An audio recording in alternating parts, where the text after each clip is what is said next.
Une causerie débat a rassemblé des activistes et des communicateurs de divers horizons politiques vendredi 6 septembre à Fidjilosé.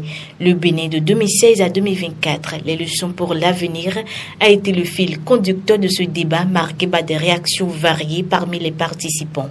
3 éminents panélistes ont partagé leurs analyses concernant les actions entreprises pendant cette période, mettant en lumière les défis rencontrés et les enseignements à tirer pour l'avenir. Si vous prenez un président, parce que c'est au Bénin que sans passer par un coup d'État, on arrive à avoir les transformations que nous avons au Bénin là.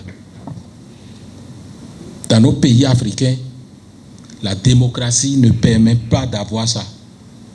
Et donc, ce qui est fondamental pour moi dans ce qu'on est en train de réaliser ici, c'est comment fait-on pour rester en démocratie?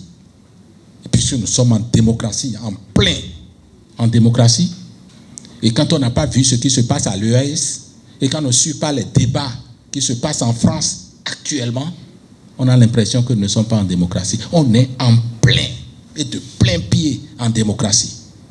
Comment faisons-nous donc pour rester en démocratie, pour avoir les résultats là? C'est un challenge. On dit le panier de la ménagère. N'eût été que tout est cher dans le monde. Le Bénin produit combien de choses? On produit beaucoup de choses. 80% de ce que nous consommons vient de l'extérieur. Les transporteurs ont augmenté leurs coûts. C'est Patrice Talon qui transporte les bateaux qui viennent de partout au monde pour nous fournir ce dont nous avons besoin.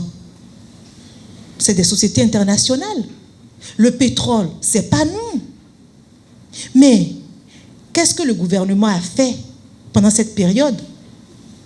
Vous oubliez que en décembre 2022, tous les salaires des fonctionnaires ont augmenté. C'est un effort. Alors, de quoi se plaint-on? Qu'est-ce qu'il devait faire qu'il n'a pas fait? Ceux qui dépendent de l'État, leurs salaires ont été augmentés. Qu'est-ce qu'il devait faire? Il n'a pas fait.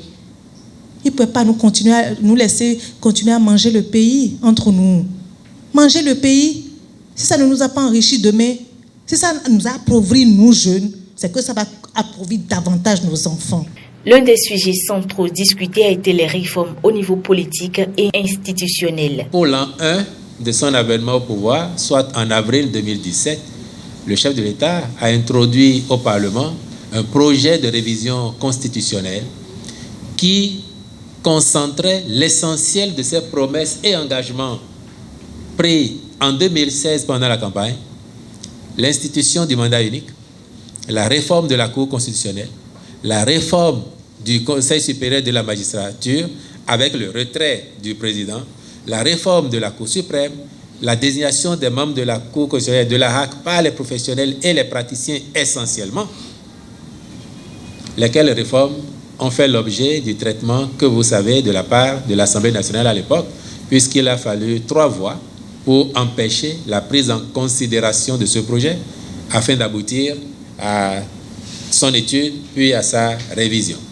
Si vous pensez que c'est pertinent de faire comme il a prévu en 2016, on va tous conseiller à son successeur ou à tous ceux qui aspirent à lui succéder, on va leur suggérer d'explorer les possibilités d'une actualisation des diagnostics qui avaient été posés pour voir et prendre langue avec les députés qui seraient là, voir s'il y a encore des possibilités d'amélioration de ce qui a été fait. Cet événement initié par Alessandre John Tikba et Marie-Josée Tossou a non seulement favorisé un dialogue constructif, mais a également souligné l'importance de l'écoute et du respect mutuel dans la construction d'une société plus inclusive.